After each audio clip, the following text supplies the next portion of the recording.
आता ऊन लय पडय आणि उन्हाचा शरीराला थंडावा द्यायला कैरीचं सरबत तुम्हाला एक झटपट करून दाखवते आणि कैरी तोडीते. एक आंब्याची कैरी तोडून घेते.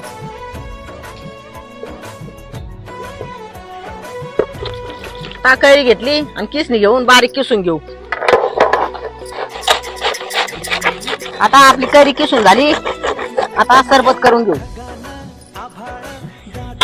आता चरी ठेवून घेऊ आणि कैरीचा किस केलेला आहे का ते असा रगडून त्याच्यात पाण्यात टाकून घ्यायचा म्हणजे त्याला आंबटपणा येईल. 8 हात गार पाणी करायला ठेवलं होतं ते आता चरीत टाकून घ्यायचं. 7 चरीभर सरबत घेतलंय. त्याच्यात 2 वगैरे साखर टाकून घ्यायची. आता हे सगळं मिक्स करून घेऊ. आपलं कैरीचं सरबत झटपट तयार झालंय. आता गलासात ओतून घेऊ.